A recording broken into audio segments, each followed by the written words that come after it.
त्या याच्यामध्ये आम्हाला थंडी माहित नाही, पाऊसही माहित नाही, ऊनही माहित नाही. आयुष्यात पहिल्यांदा मी बाईकवर बसलेली. मला वाळवंट दिसेल, ते झाड नाही आणि पाणी नाही प्रामुख्याने. स्वर्ग होतं ते खरंच. आंबे गव्हाण ते गाव ते बघितलं का दृश्य, ते पाणी जाऊ दे आणि ते सगळं जाऊ दे डायरेक्ट घरी. नमस्कार मित्रांनो, स्वागत आहे तुमचं आपल्या चॅनेलच्या एका नवीन व्हिडिओमध्ये. आणि मित्रांनो, टायगर कुठे बसलाय तुम्हाला दाखवते. कारण आजच्या स्टोरीमध्ये टायगर बहुतेक बेडवरती येणार नाही मला तरी वाटतंय. कारण टायगरला पाऊस एवढा चालू आहे ना, पावसाने 2 दिवस एवढा थैमान घातलं आहे ना मित्रांनो, तर टायगरला एकदम गार असंच थंड वातावरण लागतंय. तर तो आता बेडवरती बहुतेक येणार नाही. आणि मग तो जर दिसला नाही तर मग तुम्ही परत विचाराल ताई टायगर कुठं आहे. त्यामुळे पहिले टायगरला तुम्हाला दाखवते. तर हा बघा, हा बघा बाबल्या. बाबल्या असाच झोपते बरं का मित्रांनो. आणि AC लावले आता. तर आणि हे बघा मॅट टाकलं इथं, पण याच्यावर झोपायला मागत नाही मुलगा. त्याच्या अंगावर जरी टाकलं ना मी आता, तरी पण तो अंगावर पांघरून घेत नाही. तिथून उठेल आणि त्या कोपऱ्यात जाऊन बसत, तिथून उठेल परत इकडे येऊन झोपल, असा करतोय तो. तर चला मित्रांनो, वेळ जास्त न घालवता आपली स्टोरी पुढची आता मी तुम्हाला सांगायला सुरुवात करते. तर चला. तर मित्रांनो, आता आज आपला 4था पार्ट आहे. तर कालपर्यंत आपण कुठं होतो, मामांच्या इथं गेलो, पळापळीमध्ये होतो. आणि मग शेवटी आम्ही माणिक डोहामध्ये जाऊन 3:30 वाजता पोहोचलो रात्रीचं. आणि पोहोचल्याच्या नंतर त्या मामींनी मला थोडासा आराम करायला, म्हणजे ह्यांना पण सांगितलं, मलाही आणि माझा दीर होता त्यांनाही बाहेर खाटेवरती ते झोपले. आणि एक अर्धा तास त्यांनी पडू दिलं. आणि त्यानंतर मग मला उठवलं, मला झोप लागणार तर उठवलं. मला बोलले बाई आंघोळ करून घे चल. तर मी म्हटलं काय नाही, म्हटलं मी आपली गेली. कडकडीत पाणी, एकदम एवढा थंडीचा महिना, डिसेंबरचा महिना, आणि त्यामध्ये एवढी थंडी कडाक्याची होती ना. आणि त्यामध्ये त्यांनी आंघोळ, आणि तेव्हाच्या काळी त्यांचे रूम असे एकदम म्हणजे परफेक्ट नव्हते, मजबूत नव्हते जुन्याच्या काळात. आणि बाथरूम पण त्यांचे बाहेर उघड्यावरती असे प्लास्टिक लावलेले, ते तसे बाथरूम होते. तिथेच आंघोळ करायला लावली, केली पटकन आंघोळ. यांना पण सांगितली, यांनी आंघोळ केली. आणि मग काय झालं, नमो बुद्धाय, जय शिवराय, जय भीम. मित्रांनो, आजपर्यंतचे तुम्ही मन लावून व्हिडिओ पाहत असालच आणि तुम्ही बघत असाल, आवडतही असतील तुम्हाला. पण आपण कमेंट केला तर उत्साह वाढेल, थोडासा आवड वाढेल. आपले कमेंटची आम्हाला गरज आहे. आता इथून पुढचा प्रवास जो आहे, आता पण पळापळी झाली, ठीक आहे, पळालो, पण या पुढचा जो प्रवास आहे हा खूप खडतर प्रवास आणि दुःखाचा प्रवास आहे. तेही मिस करू नका व्हिडिओ मित्रांनो. तुम्हाला नक्कीच आवडतील. ही आमची लाईफ स्टोरी आहे. आमच्या बाबतीत जे घडलेलं आहे ते हिच्या आग्रहास्तव बरेच दिवस ती मला आग्रह करत होती की नाही आपल्याला शेअर करायचंय. मी कधी सोशल मीडिया समोर कधी जास्त येत नाही. आपण आजपर्यंतच्या प्रवासात पाहिलं असेल आपल्या व्हिडिओमध्ये, मी जास्त येत नाही. पण हिने जेव्हा आग्रह केला की माझे कुटुंब, माझे सबस्क्राईबर, माझे सगळे म्हणतात की आपली लाईफ स्टोरी, तुमचं जीवनाचं, कारण थोडं थोडं कळत होतं ना लोकांना की आमचं बोलण्यातून समजायचं प्रेमविवाह आहे. म्हणून मग म्हटलं चला आता सांगावं. तर आतापर्यंत आपण इथपर्यंत पोहोचलेलो आहे. तर धन्यवाद. आपण नक्कीच आम्हाला साथ द्या यापुढेही. तर आलो आम्ही, प्रवास करून पळून आलो माणिकडोहला. माणिकडोह जुन्नर पट्ट्यातील एक नामांकित शेतकऱ्याचं गाव आहे. आणि त्या जुन्नर पट्ट्यामध्ये डिसेंबरमध्ये एवढी थंडी असते, धरण आहे जवळ, पूर्ण तिथे बागायते. त्यामुळं थंडीचा तर काही विषयच नाही, एवढी थंडी असते. पण त्या याच्यामध्ये आम्हाला थंडी माहित नाही, पाऊसही माहित नाही, ऊनही माहित नाही. आणि प्रामुख्याने एक गोष्ट सांगतो तुम्हाला की माझं असं नियोजनच काही नव्हतं, काहीच नव्हतं.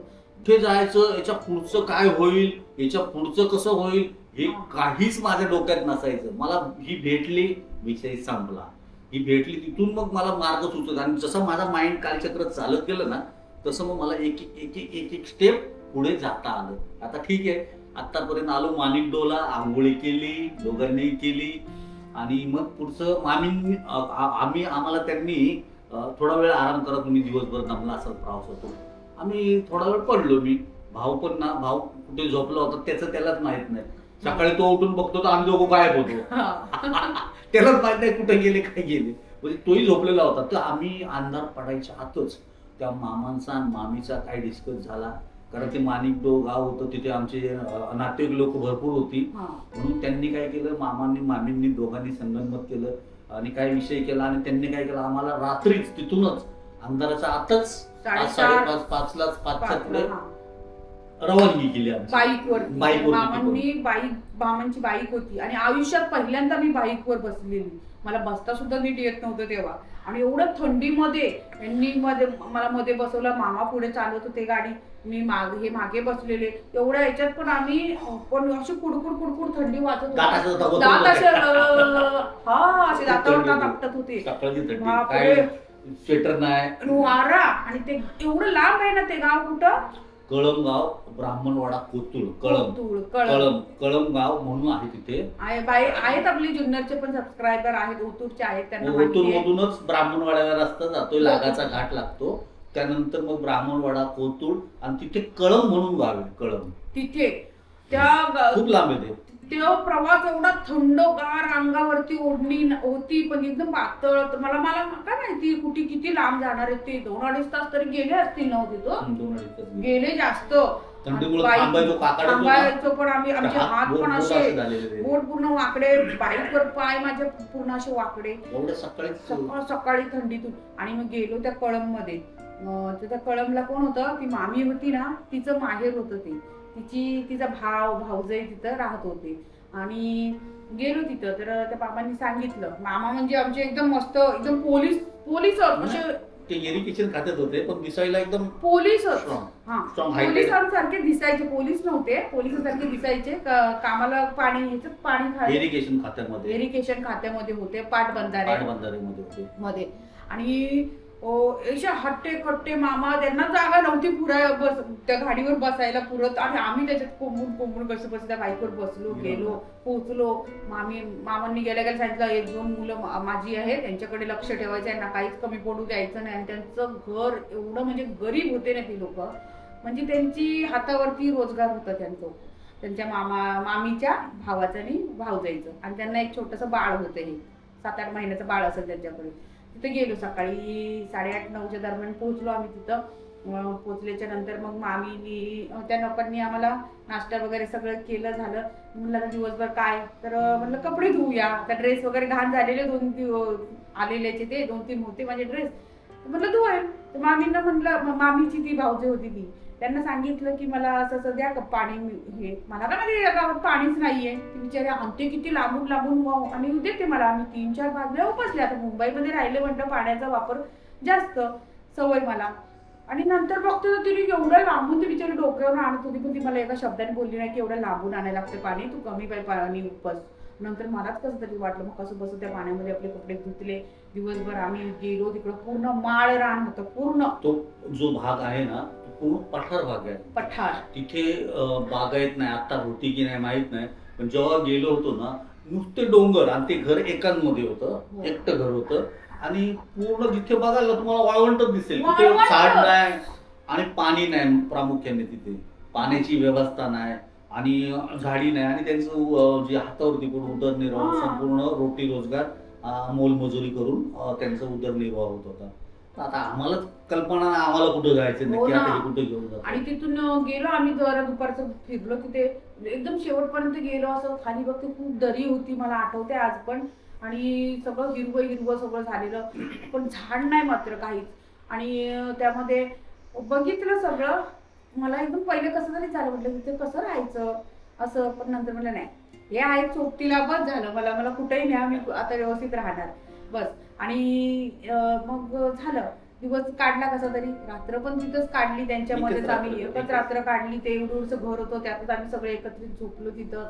आणि सकाळी त्यात आम्ही जे झोपलो होतो, ठीक आहे.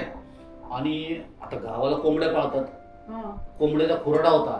आणि त्यांची पिसा सगळं ते गाव सगळ्या पिस झालेली सगळी चावत रात्रभर आम्हाला. गावाला अरे बापरे म्हटलं आता हे काय, पण आता काय करायचं थंडी काय, होती पर्याय ना, काय. आणि थंडी होती आणि 2 त्यांनी दिवसाला गोळ्या वगैरे दिल्या. प्रवास गाडीचा, त्यामुळे आम्हाला लागलेली झोप, पण ते चावत होते. पिसा कोंबड्याचा खोरडा होता ना बाजूला त्या हा, साईडला, हा, आपण त्या हा. ठिकाणी झोपलो होतो, फॅमिली होती. आता तिथे कोंबड्यांना पिसा होत्या, तर पिसा संपूर्ण पसरल्या आता गोधडीमध्ये सर्व. हा अरे ना. बापरे, मग आता काय बोलायचं, पण काय करणार काय, आता जीव जगवायचा आहे तर हे सगळ्या तडक आता हे सगळं भोगावंच लागणार, सोसावंच लागणार. एक तर मामाने आम्हाला सोडलं, हिचे होटबीट पूर्ण त्या थंडीतनं फाटले होते. आता हिला जिंदगीत ते गाव खेड हे काहीच माहित हो नव्हतं. ना. तर ही पूर्ण माझे मी हिचं तोंड बघितलं तर हिला पूर्ण एकदम नर्वस झाली, उकललेलं सगळं सगळं उकललं. गाल मग बिल मी ओढलं. काय केलं, मला मी म्हटलं हे सगळं उकलले, तुझं थंडी खूप आहे इकडं, हा. कारण तुम्हाला हे तुला सुटेबल होणार नाही. तर मी म्हटलं मला ती फेरेन लावली, काय काय लावायचं ओटांना लिस्ट लिहून दिली. लिस्ट लिहून दिली. मामांना म्हटलं मामा तुम्ही जेव्हा पण याल ना तेव्हा हे या. एवढं घेऊन या प्लीज बाहेर. मग मामांना दिलं मी ते. तर मामांनी माझ्याकडून पैसे पण नाही घेतले, मामा निघून गेले, आम्हाला सोडलं. सकाळी सकाळी सोडलं, त्या फक्त त्यांच्या घरच्यांना सांगितलं की या दोघांना ते ठेवा जोपर्यंत मी येत नाही. कारण मामाचा हा. शब्द म्हणजे शब्द होता पूर्ण त्या पट्ट्यामध्ये, जुन्नर पट्ट्यामध्ये नामांकित व्यक्ती ते होते. मामांनी जे सांगत ते तसेच करणार असे होते. आणि त्यांचा थोडा दरारा दरारा होता होता. तिथं असं.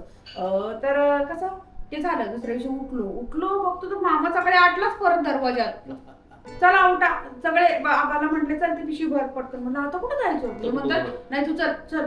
बाबा आम्ही तशीच आंघोळ पण केली नाही का, नाही नाही, पाणीच नव्हतं तर काय पाणीच आंघोळ. नव्हते, आंघोळ पण नाही केली. आणि उठलो तसंच आणि परत बसलो बाईकवर. म्हटलं आता कुठं नेतात, आणि गेलो तिथून लगेच अर्धा 1 तासामध्ये ना 1 तास लागला. 1 तास लागला, 1 तास. आलो आम्ही कुठे, आंबेगव्हाणला. आंबेगव्हाण. आणि स्वर्ग होतं ते खरंच. आंबेगव्हाण ते गाव, ते पण मामांच्या मामा सख्खा जे मामा होते ना आमचे पण यांचे, नातेवाईक. आणि ते यांचे नातेवाईक लागतात. असं झालं तिथं. आणि मग तिथं गेल्याच्या आणि नंतर आणि आणि एक पण खरंच शेतकरी कुटुंब होता, हा 1 नंबर शेतकरी कुटुंब. शेतकरी कुटुंब काय असतं ना, त्या गावात गेल्यानंतर आम्हाला अनुभवायला मिळालं. कारण आम्ही त्या शेतकऱ्यांमध्ये राहिलो ना जेव्हा, हा सुरुवातीला तर शेतीची मला आवडत होती, मी गावाला जाऊन येऊन शेती करायचो वडिलांबरोबर लहानपणी. पण ही इथे जेव्हा गेलो ना आम्ही, तर एकदम छान घर आणि जॉईंट फॅमिली. हा. आणि आंबेगव्हाणला गेलो. त्यानंतर मग तिथं ते घर जुन्या काळातलंच त्यांचं घर होतं. घर मोठं होतं, आत होतं, बाहेर होतं, चूल होती आतमध्ये. त्यांचं असं ते गोल काय असतं त्याला बोलतात, रांधण का रांजण काय, त्याच्यात सगळं त्यांची बाजरी भरलेली असायची, धान्याच्या पोत्याच्या पोथ्या अशा. आणि त्या घरामध्ये कुटुंबामध्ये ती आजी, ते बाबा, त्यांची 2 मुलं, एक मुलगा त्यांचा पुण्याला शिक्षण घेत होते तेव्हा. आज ते प्राध्यापक आहेत कॉलेजमध्ये. हा. आणि त्यांचा मुलगा होता तो शेती करायचा. त्या मुलाची बायको होती ती कुंदा वैदी नानी, ती त्यांची 2 मुलं होती लहान लहान. आणि त्यांची एक मुलगी होती, तिचं पण लग्न झालेलं, पण काही कारणास्तव ती त्यांच्याकडे राहत होती, संध्याताई. तर ती अशी सगळं मोठं कुटुंब होतं. आणि दूध दुभतं ते कुटुंब होतं. त्यांच्या घरात कसलीच कमतरता नव्हती. आणि पाहुणे दर दिवस कोण ना कोण चालूच असायचे. तर गावच्या साईडला म्हटल्यावरती ते किती लांबून ते पाहुणे यायचे, पण रोज एक ना एक पाहुणा असायचा. 8-15 दिवस असायचे. 8-15 दिवस तिथं राहायचे. आणि आम्ही गेलो, तिथं गेल्यानंतर मामाने सांगितलं. त्या मामाचं तिथं पण एकदम म्हणजे रुबाबच एकदम. खरंच ते मामाला आजही मी मानते, बिचारे आहेत, आज वय झाले थोडस, पण दाखवेल तुम्हाला. गेलेलो आपण, आता गेलेलो बघा आपण, पण आता पुन्हा एकदा जाईल ना तेव्हा तुम्हाला चांगल्या प्रकारे ओळख करून देईल. असं गेलो, मामाने सांगितलं असं असं आहे आणि इथंच ठेवणार आता ह्यांना, आणि ह्यांना इथे जितके दिवस राहायचे तेवढे राहू दे ना. काही नाही, ती कोणी बोलली की काय नाही, राहू दे बिंदास. लगेच एका दिवसात आम्ही रुळलो तिथं. मस्त सकाळी उठायचो, दुसऱ्या तिथं नाही त्या घराचा नियम होता. त्या घराचा नियम, ते जे बाबा होते ना, ते बाबा शेतकरी होते आणि हाडामासाचे शेतकरी होते, एकदम स्ट्रिक्ट. बरोबर 4:30 पावणे 5 जोरात आवाज देणार त्यांच्या सुनेला, कुंदे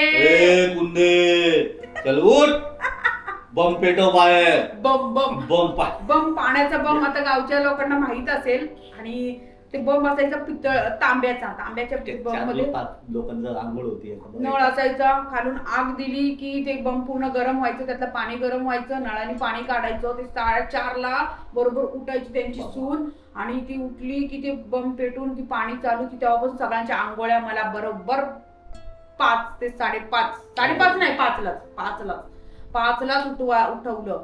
आणि बापरे एवढ्या थंडीमध्ये काय करू, पण आता उठायची कशी घेऊ. आणि ते पाणी यायचं 5:30 पावणे 6ला. ते पाणी आम्ही तिथून एवढं भरायचो नळातून, जवळच होतं, थोडस लांब होतं पाण्याची व्यवस्था होती.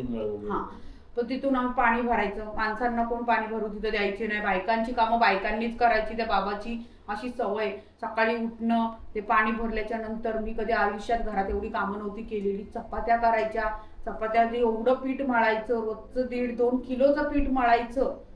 आणि एवढ्या चपात्या 25-26 चपात्या करायला लागायच्या. आणि ते पण असा एक उंडा मोठा घ्यायचा. एवढी पहिल्यांदा बनवली बारीक म्हणतात ते बाबा, मला म्हणतात की हे काय, ती मुंबई नाही तुमची, इथं अशा मोठ्या चपात्या करायच्या. आणि त्यांनी मोठ्या चपात्या करायला सांगितल्या मला. बापरे, तेवढ्या चपात्या मी एकटी करायची. स्टोव्ह होता मला दिलेला, मला बोलायची तू स्टोव्हवर करायचं. आणि ती आई होती ना, ती आई कालवण घालायची. ती कुंदा नानी होती ना, ती मसाला वाटायची त्या पाट्यावरती. अशी सगळी वाटून कामं करायची. ती संध्याताई होती ना, ती संध्याताई मी आम्ही दोघी जण पाणी भरायचो. पाणी झाल्याच्या नंतर मग चपाती मी करायची. आणि मग असं पाणी भरल्याच्या नंतर मग आंघोळ्या करायच्या. आंघोळ्या झाल्यानंतर ती चपात्या करायच्या. चपात्यानंतर मग लगेच नाश्ता, सगळ्यांना पटापट चपात्या चालू, जिकडं की इकडे सगळे माणसं नाश्ता करून. मग नंतर ते स्वयंपाक झाल्याच्या नंतर पुन्हा मग शेतावर जायसाठी परत भाकऱ्या करायची ती आई. ह्याच्यावरती कुंदा नानी ती भाकऱ्या करायची किंवा ती आई करायची. आणि पुन्हा मग शेतावरती भाजी बिजी कालवण काय असेल त्यासाठी असं ते सगळं भरायचं. त्याच्यानंतर परत ते दोघी त्या करेपर्यंत आम्ही आणि ती संध्याताई काय करायचो, दोघी जणी नदीवर जायचो एवढ्यांचे कपडे धुवायला. एवढ्यांचे कपडे धुवून त्या नदीवरून यायचो.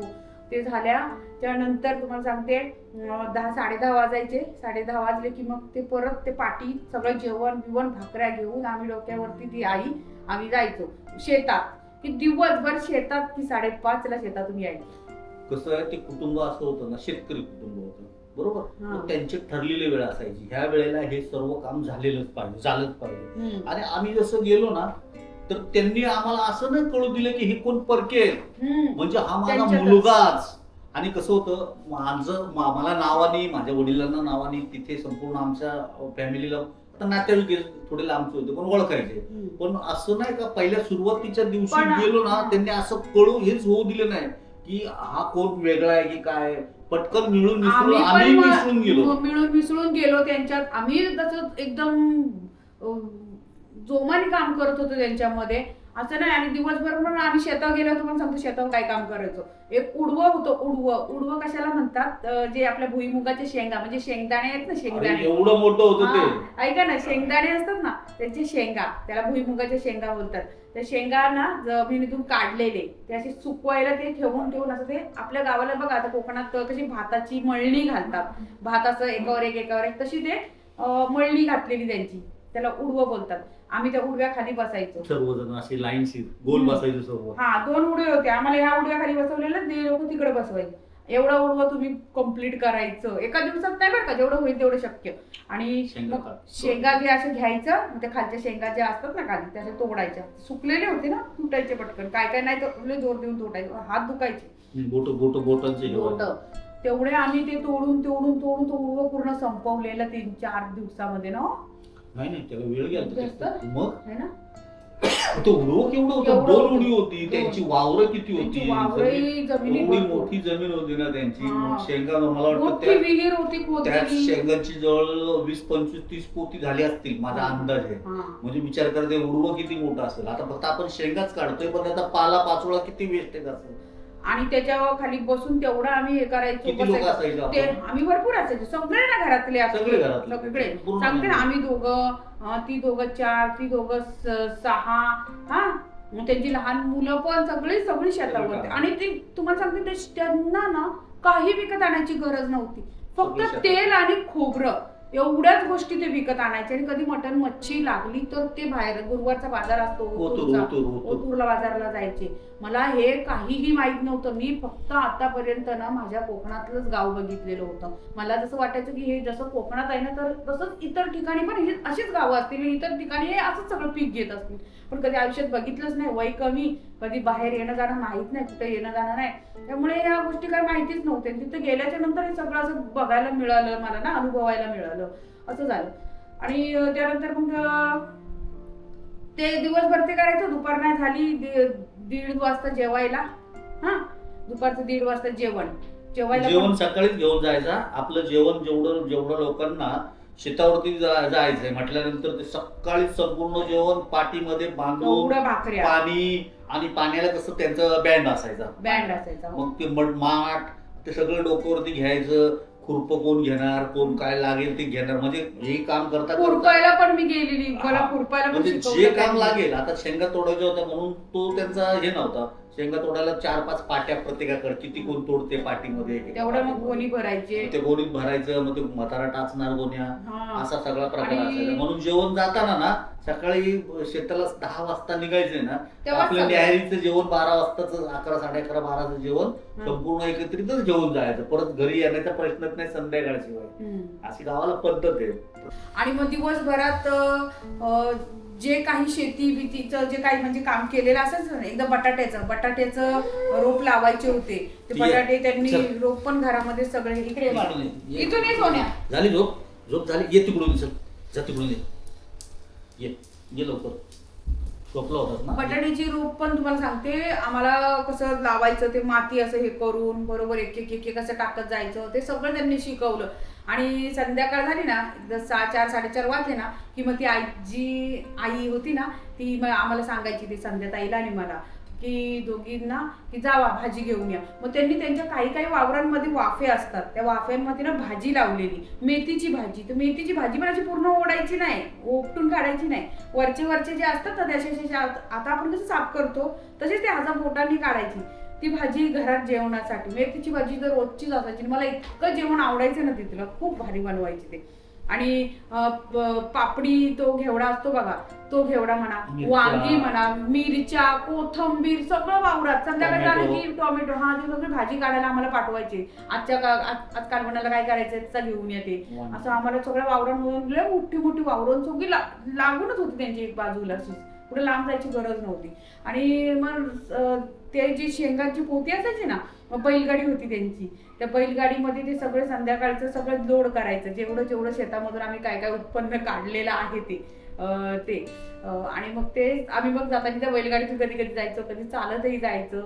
असं जवळच होते, एवढं लांब नव्हतं ते शेती, पण 15-20 मिनिटाच्या. हा, पण खूप भारी वाटलं तिथं. दिवस आमचे कसे जात होते ना, काहीच समजत नव्हते. खूप भारी वाटायचं. आणि गुरुवारचा बाजार असायचा तेव्हा, तो वसंत नाना होता ना, तो गुरुवारच्या बाजाराला मग तो 12 वाजताच सांगायचा तो बाबा, जा वशा जा, आज गुरुवारचा बाजार आहे, मच्छी आण, मटण आण, कधी चिकन आण, असं. मग आठवड्यातून एकदाच फक्त आम्हाला ते वशात खायला मिळायचं. तर मच्छी मटण आम्हाला त्याची तर काही जास्त आवडत नव्हती. मी तर होती शौकी नाही पहिल्यापासूनच. आईच्या इथं मच्छी मटण हे मला लागायचंच. आणि तर तिथं गेल्यावर नुसतं भाजी हे ते, पण त्याच्यातही आम्हाला ना खूप चांगलं, त्यांचं जेवण पण चांगलं. बोंबीलचं कालवण पण करायचे ना, अतिशय सुंदर करायचे, मस्त. संध्याकाळच्या टायमाला घरी आल्याच्या नंतर तुम्हाला सांगते संध्याकाळचा दिनक्रम काय असायचा आमचा. संध्याकाळी आल्याच्या, आणि हे तोपर्यंत काय असायचं माहिती का, शेतामध्ये यांना काय काम असायचं, गव्हाला पाणी भरणं, उसाला पाणी भरणं. एकदा तर तिथं पाणी भरायला गेले, तिथं वाघिणीने डोंगराच्या त्यांची शेती जी आहे ना घरापासून, तो आपण जे उडो होतो तिथून पलीकडं डोंगराच्या ठिकाणी ना, आम्हाला सकाळचं मॉर्निंगला सांगितलं, पाणी नाही त्यांना, वावरांना भरपूर ऊसाची शेती होती. आणि त्या टायमाला सुद्धा पण कमी प्रमाणात वाघ होती तिथे. तर मी गेलो सकाळी मॉर्निंगला, सकाळी उजाडलं होतं थोडंसं, तर गेलो. आणि गेल्यानंतर बारं दिलं पाणी. आता त्या टायमाला बारी द्यायची आणि बसायचं. ते बारं दिल्यानंतर एक माणूस चालला होता म्हातारा, म्हणजे तो ठाकराचा होता, कोणता होता मी नाही पाहिला, पण तिथे ठाकरवाडी तिच्या पुढे डोंगर, हा डोंगराच्या खाली. मला म्हणतो, बाला इकडे. काय झालं, बारा जाऊन बसलो. तो इकडे बारा लावलं, एकदा पाणी लावलं की बसायचं, ते लांबपर्यंत असायचा. मला म्हणतो इकडे ती वाघीण बघ, ती पिल्लं बघ. ते बघितलं मी दृश्य, अरे ते छान तिच्या म्हटलं आता हे काय. मला मी बघितलं ते दृश्य, ते पाणी जाऊ दे आणि ते सगळं जाऊ दे, डायरेक्ट घरी. म्हटलं पिल्ल त्या टायमाला सुद्धा तिथे पण कमी प्रमाणात वाघ होते. आता भरपूर आहे. आता तर आता तुम्हाला आपल्या मुंबईला कुत्री फिरतात ना, टायगर नो टायगर तिकडे कॅमेऱ्यात काय घालू. आता आपल्या मुंबईला कुत्री फिरतात ना, तर गावाला कसे जुन्नरमध्ये वाघ फिरतायत. कुत्री कमी झाली तिथं, त्या वाघांनीच कुत्री खाल्ली, एवढी मरणाची कुत्री खाल्ली तिथं. माझं कुत्र दारावरून ओढून गेलं. ते बंटे होता तो. हा तर वाघची पिल्ल होती आणि वाघीण होती. मी तिथून जो धूम काढली तर डायरेक्ट घरी. आणि मग रात्री घरी गेलो ना की मग आम्ही भाज्या वगैरे नेलेलं, ते काय मग त्या आजी ती कालवण बनवायला, ती कुंदाताई ती असायची. कधी कधी मसाला म्हणजे मला सांगा, ती वाटायची, मी वाटायची. मसाले 2 प्रकारचे असायचे. मेथीच्या भाजीमध्ये मसाला वाटून टाकायची, ते शेंगदाणे, मिरची, लसूण, धने बिने असं घेऊन मस्त मसाला बनवायची. ती मेथीची भाजी ओली अशी बनवायची. तुम्हाला सांगते कालवणाला मसाला असायचा. असं आमचं सगळं असायचं काम. दळून आणणं, ते संध्याताई मी. कुटुंब एवढं फ्रँकली, एवढं प्रेमळ, एवढं जीवाला जीव देणारं कुटुंब. जसं माझं कुटुंब आहे, जसं माझी फॅमिली आहे, तसं सेम ते कुटुंब. आणि हा कोण परका आहे, त्यांच्याकडून काय पैसे द्या आम्हाला, 1 रुपया त्यांनी विचारलं ना की पैसे द्या आम्हाला. फक्त उल्हास मामा आणि वाघमारे, त्यांचे आडनाव वाघमारे होतं. माझे कुटुंब ते ओळखत होते. पण हा माझा आजोबा, माझ्या आजोबांचे संबंध, माझी जी चुलत आजोबा त्यांना यांची त्यांची आजीची बहीण होती, सख्खी बहीण. म्हणजे गलगोत्र असं अटॅच होतं, आमचं रक्ताचं नातंच होतं. पण आम्ही वाघमारे ना, त्यांना एवढं मोठेपणा वाटायचा का ही पोरं आपण जर व्यवस्थित सांभाळली तर हा मेसेज माझ्या कुटुंबामध्ये जाईल, कुटुंबामध्ये. कारण हे पोरं इथं रहिवासी, आम्ही काय केलंय, काय नाही केलंय, काय घडणार आहे पुढं, काय होणार आहे पुढं, किती हालापेष्ट होणार आहे, किती त्रास होणार याचा त्यांना काहीही हे नव्हतं. आणि ती आजी पण एवढी भोळी होती आणि प्रेमळ होती ना, ती अशी म्हणायची बाई मुंबईची पोरगी, हिला खायची येत ना. आणि खरोखर त्यातून एक सांगतो, माझ्या बायकोनी शेती, कपडे, भांडी, एक जेवण बनवणं यांनी कधी उभ्या आयुष्यात त्यावेळेला तेव्हा, कारण ती एकदम लहान अल्पवयीन आणि घरामध्ये काहीच काम नाही, एवढी प्रेमळ, सगळ्यांची आवडीची, सगळ्यांची लाडकी. तिला कसलं काम असायचं, काय असायचं, फक्त जीवन जगायचं आणि एन्जॉयचंच वेळ होती. चांगले माझं आईच्या इकडे सांगते ना तुम्हाला, 15 दिवसाला मला ड्रेस असायचा, 15 दिवसाला. आणि रोजचे तेव्हाच्या काळात मला 50 रुपये माझं पॉकेट मनी होता. तेव्हाच्या काळात 99-98 मध्ये 50 रुपये म्हणजे खूप झाले आताचे ते. आणि ते असायचे रोजचं. मला ते चोकोबार ते खायलाच पाहिजे, ते पाहिजे म्हणजे एकदम मला अशी ती चटच होती तोंडाला. गेले का ते खायला. कधी मार्केटमध्ये गेले, रोज आई भाजी आणायला पाठवलं की पहिले मला चोकोबारला पैसे दे आणि पाणीपुरीला पैसे दे, बस एवढं. भाजी आणायला 10 रुपयाची भाजी असायची तरी पण मी त्याकडून 50 रुपये घ्यायची. असं म्हणजे एवढं लाड होतं माझ्या घरामध्ये ना, चांगलं होतं. आणि त्याच्यामधून अचानक असं हे झालं. आणि तिकडे गेल्यावर जे खाणं पिणं, मला गोड सुद्धा खायला म्हणजे एकदम एक दिवस असं झालं, मला काहीतरी गोड खायचंय. काय खाऊ, पैसे होते यांनी जे 800 रुपये दिलेले ना तेव्हाच्याकडे तसेच होते. आता काय करू, मग एकदा त्या बारक्या मुलीला घेतलं, मग दुकानात गेली मी. तिथं दुकानात गेल्यानंतर चिक्क्या घेतल्या, त्या चिक्क्या खाल्ल्या 2-4, तेव्हा मला जरा बरं वाटलं. म्हणजे एक चव गेलेली तोंडाची सगळी, ती तिखट खाऊन कालवण भाजी बिजी हे ते असं खाऊन असं म्हणजे. आणि तेव्हाच कसं मला सारखं गोड खायला लागायचं, हे तिकडे गेल्यावर तसं काय मिळत नव्हतं, ते आठवत पण नव्हतं, कारण ते कुटुंब असं होतं ना. आणि यांच्या सहवासात राहायची. तर मला दिवस कसा जायचा, आम्ही दोघं बसूनच आपलं तिथं बोलून सगळ्यांमध्ये बोलून मिसळून काम करायचो. संध्याकाळी आणि जेव्हा आली तेव्हा माझ्याकडे चेन होती, गळ्यामध्ये सोन्याची चेन होती, अर्ध्या तोळ्याची होती, कानातले होते आणि एवढे दागिने माझ्या सोबत होते फक्त. आली तेव्हा मी दिलेले पैसे होते आणि पैसे होते तेच होते ना, खर्च नव्हते केले काय? नाही, काहीच नव्हतं. कारण खर्च कशाला करू लागतच नव्हते कशाला, तर ते तसे सांभाळून ठेवले. आणि ते पैसे मी शेवटी त्या आजीच्या हातात दिले. नंतर सांगते आजीच्या कधी हातात दिले, तेव्हाच दिले. म्हटलं हरवून जातील कुठं. बरं. आणि हे झाल्यानंतर ना 4-5 दिवस 5-7 दिवस झाले, मामाने आम्हाला सोडलं. मामा काय बोलला, मी आता येत नाही. मला कामाला ड्युटीला जावं लागतं, मला वेळ नसतो, मला जेव्हा वेळ मिळेल 8-10 दिवसात मी मला येत जाईल. पाहायला येत जाईल. मामा यायचे पण. मामा यायचा पण 4 दिवसांनी 5 आणि दिवसांनी आम्हाला तरी खायला घेऊन यायचे. खायला घेऊन यायचा. हा. एक दिवस लागली ना रडायला हा. आमच्या गावात. मी म्हटलं आता हे जाते का काय परत बाबा. एक दिवशी मोकलून ढकलून रडायला लागली जोरदार. रात्रीची गावात रात्रीची मोकलून. अरे अख्खं घर दाखवलं काय तमाशा आहे बाबा, कशाला रडती, काय झालं. मी घाबरलो, म्हटलं हिला झालं काय, भूत लागलं का. आईची आठवण येते, आईला मी हिला शांत दादाची आठवण केलं येते, रडत बसलेली. आणि शांत केलं. मग बोललो काय झालं नक्की मला कळू दे जरा. तेव्हा तिने सांगितलं, मला माझ्या आईची खूप आठवण येते, माझ्या वडिलांची. शेवटी आई वडील आई वडीलच असतात त्या जगात. आई वडिलांशिवाय काहीच नाही. तेव्हा कसं जेव्हा असतात ना तेव्हा आपल्याला त्यांची कदर नसते, पण जेव्हा ते आपल्याला सोडून निघून जातात ना तेव्हा मनाला ना मग नंतर काही पश्चात्ताप होतो. त्यावेळेला आता माझे वडील असते, आज मलाही वडील, माझे वडील नाहीयेत आज जवळजवळ. आई वडील कधी कुठल्याही मुलाचं केव्हाच वाईट बघत नाही. तसंच माझ्या आई वडिलांना पण वाटत होतं की आपल्या मुलीचं चांगलं व्हावं, त्यांची काहीतरी स्वप्न होती. त्यांचं कसं होतं माहितीये का, त्यांची इच्छा होती. मी हे बघा, हिचं वयच नव्हतं मुळात लग्नाचं.